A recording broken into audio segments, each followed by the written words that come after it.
आज हम भक्तमाल शुरू करने जा रहे हैं। अगर आप इंटरेस्टेड हैं तो इस वीडियो को लाइक करें और चैनल को जरूर सब्सक्राइब करें। तो चलिए शुरू करते हैं। भक्तमाल का प्रथम अध्याय यहाँ से शुरू करते हैं।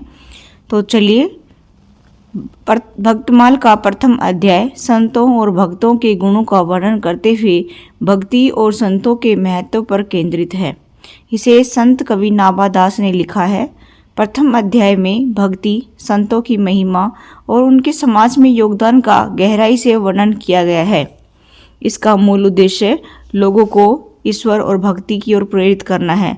बाकी इसका कोई अदर उद्देश्य नहीं है, बल्कि लोगों को ईश्वर और भक्ति की ओर प्रेरित करने का मेन उद्देश्य था। ठीक है, इसमें क्या क्या चर्चा की गई है उसके बारे में हम डिटेल स्टडी करने वाले हैं, डिटेल में बातें करने वाले हैं। तो चलिए आगे की ओर बढ़। संतों की महिमा। नाभादास जी संतों की महिमा का वर्णन करते हैं। उनके अनुसार संत इस संसार में ईश्वर का प्रतिनिधित्व करते हैं। वे लोक कल्याण के लिए कार्य करते हैं और जीवन में अच्छाई और भक्ति की ज्योति जलाते हैं। संत न तो भौतिक सुख की सुविधाओं की चिंता करते हैं, न ही सांसारिक बंधनों में बंधे होते हैं। दूसरा क्या बताते हैं? भक्ति का महत्व। भक्ति को मोक्ष का सबसे सरल और प्रभावी साधन बताया गया है। ईश्वर से प्रेम और उनकी सेवा करने से ही मनुष्य जन्म मृत्यु के चक्कर से मुक्त हो सकता है। भक्ति केवल भावनात्मक नहीं है, यह आत्मा की शुद्धि का मार्ग भी है। यानी कि नाभादास जी ने संतों की महिमा का गुणगान किया है और भक्ति के महत्व को मोक्ष का मार्ग बताया है। भक्ति क्या क्या क्या करती है? भक्ति के रास्ते चल करके हम मोक्ष को प्राप्त कर सकते हैं, जन्म मरण के चक्कर से छुटकारा पा सकते हैं। संत संगति का प्रभाव। नाभादास जी बताते हैं कि संतों की संगति से व्यक्ति के भीतर दैवीय गुण आ जाते हैं और एक साधारण मनुष्य भी उनकी कृपा से उन्नति कर सकता है। संत संगति को जीवन में परिवर्तन लाने वाला सबसे बड़ा साधन कहा गया है। संतों की संगति में अगर इंसान आ जाता है तो अपने आप ही उसके अंदर दैवीय गुण आने शुरू हो जाते हैं। आगे क्या बताया उन्होंने? कवि की विनम्रता। नाभादास जी अपनी रचना की शुरुआत अत्यंत विनम्रता से करते हैं। वे स्वयं को अल्प ज्ञानी मानते हुए ईश्वर की कृपा से यह ग्रंथ लिखने का उल्लेख करते हैं। यानी कि वो अपने आप को महान नहीं मानते हैं, अपने आप को वो क्या मानते हैं? अल्प ज्ञानी, कि उनको तो कोई ज्ञान नहीं है, थोड़ा मोड़ा ज्ञान है। बाकी सब क्या करते हैं कि वो कहते हैं कि मैं तो ईश्वर की कृपा से ही सब कुछ कर रहा हूँ, मेरे को इतना ज्ञान नहीं है। आगे क्या बताते हैं वो? संतों के आदर्श। इस अध्याय में उल्लेख मिलता है कि संत हर प्रकार के भेदभाव से मुक्त होते हैं, जाति के भेदभाव से, धर्म के और पंथ से परे होते हैं। संतों का उद्देश्य मानवता की सेवा और भक्ति की प्रेरणा देना है। आगे नाभादास जी क्या बताते हैं? उनकी शैली कैसी रही है, उनकी भाषा कैसी रही है? तो नाभादास जी ने भक्तमाल को सरल और प्रभावशाली भाषा में लिखा है। इसमें संस्कृतनिष्ठ शब्दावली के साथ अवधी और ब्रज भाषा का सुंदर प्रयोग मिलता है। यानी कि नाभादास जी ने ब्रज भाषा और अवधी को ज़्यादा महत्व दिया है। भाषा इतनी मधुर और प्रभावमयी है कि इसे पढ़ते समय भक्ति का अनुभव होता है। बहुत ही मधुर मधुर भाषा है, प्रभावमयी है। इसे पढ़ने से क्या होता है कि भक्ति का अनुभव होता है। भक्तमाल का प्रथम अध्याय पाठकों को ईश्वर, संतों और भक्ति की महिमा को समझने और अपनाने के लिए प्रेरित करता है। यह अध्याय पूरे ग्रंथ का तैयार किया गया है। क्या भक्तमाल का प्रथम अध्याय आप विस्तार से सुनना पसंद करेंगे? तो चलिए, अगर आप इच्छुक हैं तो पूरी वीडियो को देखना, बीच में स्किप मत करना। नाभादास कृत न भक्तमाल का प्रथम अध्याय संतों की महिमा, भक्ति का महत्व और उनके जीवन में प्रासंगिकता का सारगर्भित वर्णन करता है। इस अध्याय में कवि संतों को जगत में ईश्वर की ओर मार्गदर्शन करने वाले पूज्य जन बताते हैं, उनके गुणों का गुणगान करते हैं। संतों की महिमा का उन्होंने गुणगान किया है और योगदान क्या है उनका। तो चलिए आगे देखते हैं। संतों को जगत के कल्याणकारी माना है। नाभादास जी कहते हैं कि संतों का जीवन ईश्वर की कृपा से संपूर्ण समाज के कल्याण के लिए समर्पित होता है। संतन धूरी सुहावनी, जाके रज सिर चढ़ी जाए, इस प्रसंग पाए पावनी, जन्म को सार सुफल हुई। यानी कि ये जो पंक्तियां बताई गई हैं, इसका हम सार देखेंगे। संतों की धूली भी पवित्र मानी गई है, क्योंकि यह आत्मा को शुद्ध करने और मनुष्य को ईश्वर के समीप लाने की शक्ति रखती है। संसार में संतों का कार्य। नेक्स्ट क्या पॉइंट है, संसार में संतों का कार्य। संत मानव जीवन के अज्ञान को मिटाते हैं और उसे सत्य की ओर ले जाते हैं। उनके प्रवचन और आचरण ही भक्ति को भक्ति त्याग और करुणा जैसे गुणों की ओर। संत केवल ईश्वर की भक्ति में लीन नहीं रहते बल्कि अपने प्रेम और ज्ञान से समाज को उजाला देते हैं। यानी कि समाज को रास्ता दिखाने का काम कौन करते हैं, संत करते हैं। ठीक है, आगे देखते हैं संत के गुण। संत सदैव शांत होते हैं, निर्मल होते हैं, परम ईश्वर से जुड़े रहते हैं। उनके भीतर कोई क्रोध, द्वेष या लोभ नहीं होता है। जैसे आम जन के अंदर होते हैं ऐसे उनके अंदर कोई भी ऐसे अवगुण नहीं होते हैं। नाभादास जी कहते हैं कि जो संत स्वयं को भौतिक संसार से परे रखते हैं और ईश्वर को समर्पित होते हैं वही असली संत होते हैं। जो लोभ, लालच, क्रोध, मोह इन सब से परे होते हैं वही संत होते हैं। भक्ति का क्या क्या महत्व बताया गया है, उन्होंने क्या बताया है, मोक्ष का मार्ग है, निराकार और साकार भक्ति है। आगे हम सभी को डिटेल में पढ़ेंगे और बताएंगे आपको। ठीक है, तो नाभादास जी ने क्या बताया, भक्ति को मोक्ष का मार्ग बताया है। नाभादास जी कहते हैं कि उनके अनुसार भक्ति सबसे सरल और प्रभावशाली मार्ग है जिससे जीवात्मा परमात्मा में लीन हो सकती है।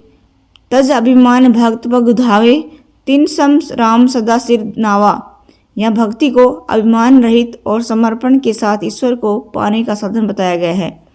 नेक्स्ट पॉइंट हमारा क्या है, निराकार और साकार भक्ति।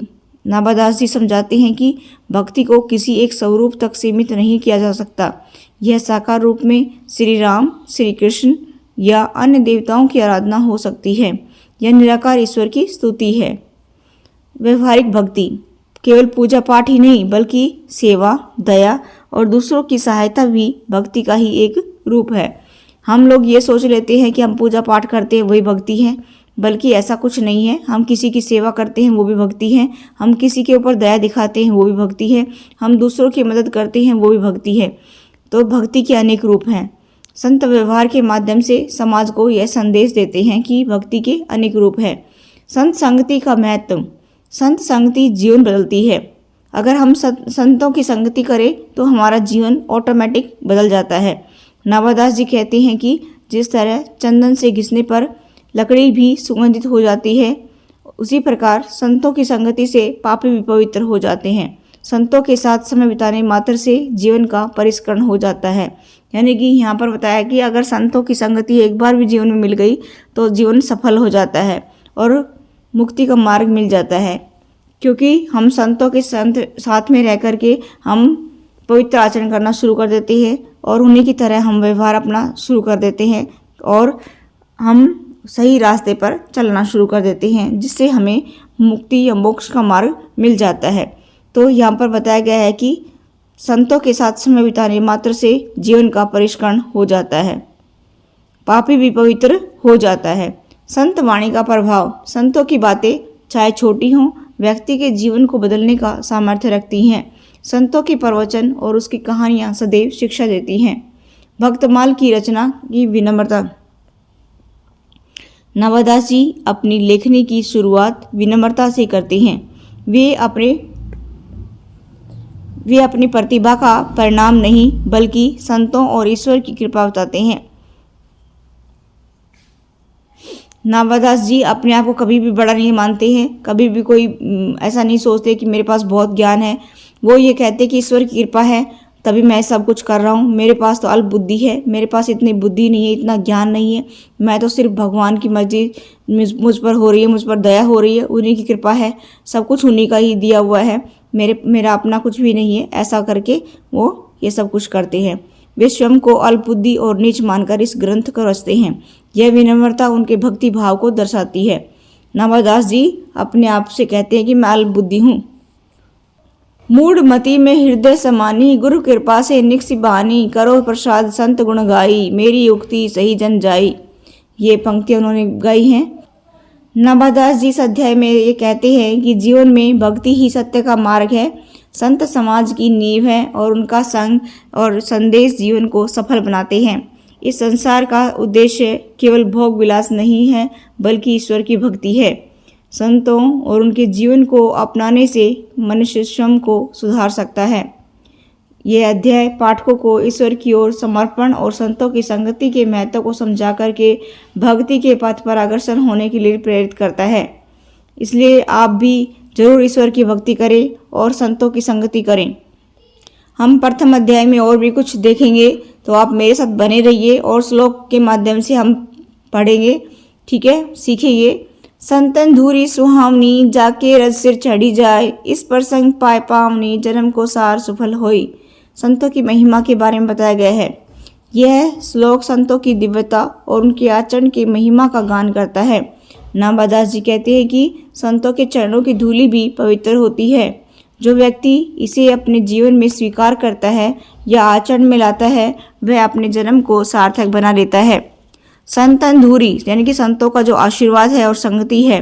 इस प्रसंग का मतलब क्या है? संतों के साथ वार्तालाप या उनके प्रवचन को सुनना। ये जो मैंने अभी 2 लाइन पढ़ी थी, संतन धूरी सुहावनी, जाके रज सिर चढ़ी जाए, इस प्रसंग पाव पावनी, जन्म को सार सफल होई। इनका बारे में बताया गया है। संतों के बारे में नाभादास जी कहते हैं कि शिक्षा देते हैं कि संतों की संगति का थोड़ा भी समय अगर मनुष्य को मिल जाए तो मनुष्य के जीवन को ऊंचा उठा सकता है। इस बारे में बताया गया है। ये भक्ति का प्रभाव। नेक्स्ट हमारा पॉइंट है भक्ति का प्रभाव। भक्ति मूढ़हि बुद्धिमति करे, विपरीत श्रुति सन्मति दे, तज अपवित्र सुहावनी करे, अग मिटे प्रगट धर्म बहे। भक्ति मूढ़हि बुद्धिमति करे, विपरीत श्रुति सन्मति दे, तज अपवित्र सुहावनी करे, अग मिटे प्रगट धर्म बहे।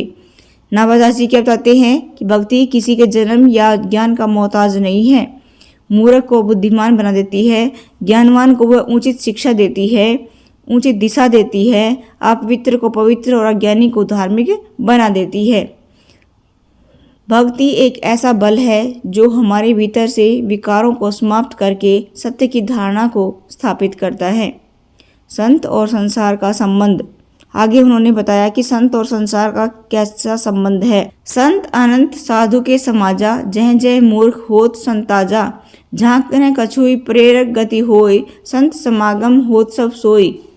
जान कछु प्रेरक गति होय, संत समागम होत सब सोई। इसकी क्या व्याख्या होगी कि इन पंक्तियों में नाभादास जी बताते हैं कि संतों का संसार में पदार्पण विशेष रूप से अज्ञान मिटाने के लिए होता है। जहाँ अंधकार होता है वहाँ संत ज्ञान और भक्ति की रोशनी लेकर के पहुँचते हैं। यह जीवन का ऐसा नियम है कि संत चाहे जिस भी स्थान पर जाते हैं उसे प्रेरक और जीवनदायी बना देते हैं।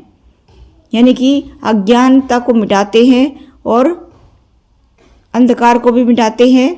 ज्ञान और भक्ति की रोशनी वो लेकर के साथ में चलते हैं, लोगों तक उसको पहुंचाते हैं।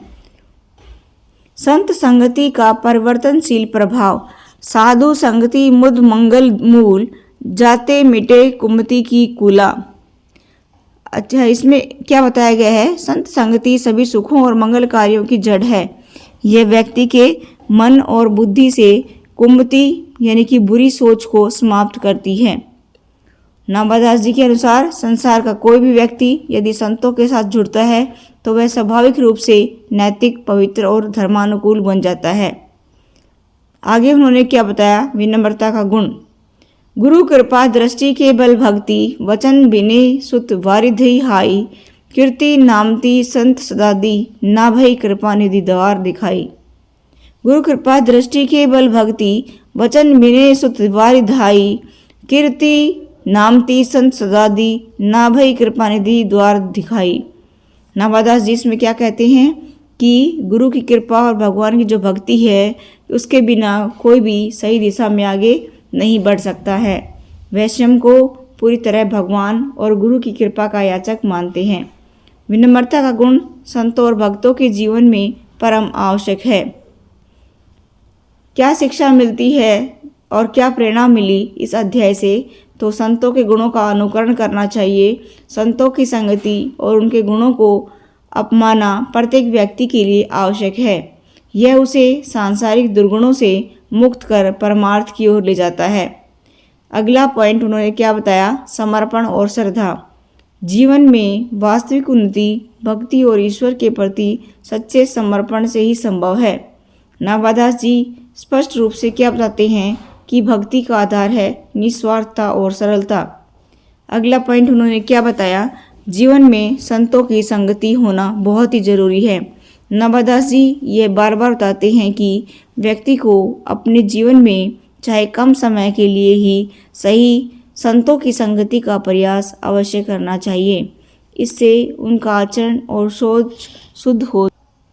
अगला उन्होंने पॉइंट क्या बताया, संतों की वाणी का क्या क्या महत्व हो सकता है और संत किस तरह से प्रभाव डालते हैं। संत वचन मन मंजूसा मिले न लागत भार, जो सुनि तज संशय सब होए भक्त सिर ताज। अच्छा देखिए आगे, संतों की वाणी एक मणियों से भरी मंजूसा यानी खजाने का डिब्बा के समान होती है।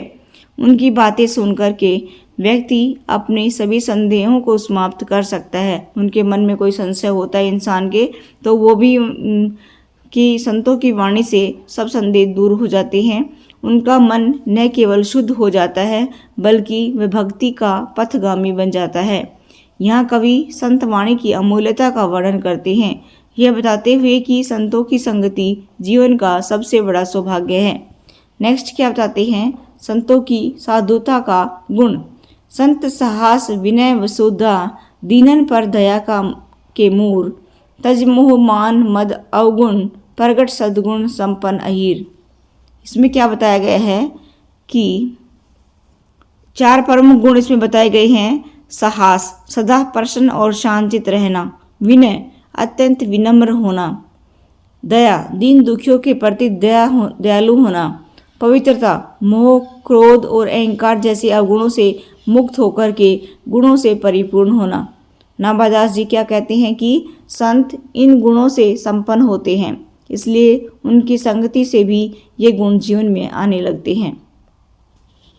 भक्ति का सरल मार्ग। भक्ति सरल सुख सुलभ सुहाई, केवल राम कृपाते पाई, कुल मूरख जन सहज समीपे, बाल गोप पावे जस रूप। भक्ति का मार्ग कठिन नहीं है बल्कि यह अत्यंत सरल और सहज है। इसमें जाति ज्ञान या योग्यता का कोई मापदंड नहीं है। जो भोलेपन और सच्चे हृदय से राम का नाम लेता है वह भक्ति का आनंद प्राप्त करता है। जैसे बाल गोपियों का भावनात्मक समर्पण ने केवल प्रेम और समर्पण से कृष्ण को पा लिया, वैसे ही सभी के लिए यह मार्ग खुला है। यानी कि भक्ति का मार्ग इंसान को सही दिशा में ले जाता है। मोक्ष का मार्ग भी यही है और भक्ति का मार्ग जो है वो कठिन भी नहीं है। गोपियों ने भी इसी को अपनाया था, ठीक है। उन्होंने अपने प्रेम और समर्पण से कृष्ण को पा लिया था सभी गोपियों ने। तो इसी तरह से बताया गया है कि जो कृष्ण की भक्ति करते हैं, कि राम की भक्ति करते हैं, वो तुरंत ही मोक्ष के मार्ग पर चल पड़ते हैं और ये मार्ग कठिन भी नहीं है। नेक्स्ट पॉइंट क्या बताया था, संत और कुमति का भेद। कुमति मतलब दुर्गुण। साधु सुचि गुण सागर, जगत विराजती फूल, कुमति कुसंग अमंगल मूला, कुटिल कपट के मूल। देखिए इस श्लोक में क्या बताया गया है, संतों के दुर्गुणों के बीच में अंतर बताया गया है। संतों को गुणों का सागर और संसार को महकाने वाले फूल कहा गया है। यानी कि संतों को तो गुणों का सागर बताया गया है और जो एक संसार है ये इसको क्या बताया गया है, महकाने वाले फूल कहा गया है। उनकी उपस्थिति से जीवन सुखमय और मंगलकारी हो जाता है। वही कुमति और दुर्गुण जो कुसंगति और कपट का परिणाम है, जीवन को बर्बादी और विनाश के मार्ग पर ले जाते हैं। नेक्स्ट क्या बताया गया पॉइंट, संतों का परोपकार। संत हित ही जग प्रगटत नाना, भावी हरि लीला करे स्याना, सर्व परिजन हित संत समझाई, अनुदिन मोह त्यागी सिर झुकाई। संतों का हर कार्य लोक कल्याण के लिए होता है। वे संसार में ईश्वर की लीला को सरल और समझने योग्य बनाते हैं। संत प्रत्येक व्यक्ति को मोह और अज्ञान से मुक्त कर विनम्रता और धर्म के पथ पर चलने की प्रेरणा देते हैं। उनका उद्देश्य या उनका संदेश यह है कि केवल सेवा भक्ति और प्रेम के माध्यम से ही सच्चे सुख को प्राप्त किया जा सकता है। यानी कि सेवा और भक्ति के माध्यम से ही हम सच्चा सुख प्राप्त कर सकते हैं और व्यक्ति मोह और अज्ञान से मुक्त हो सकता है। विनम्रता और धर्म के पथ पर चलने की प्रेरणा मिलती है संतों से, ठीक है।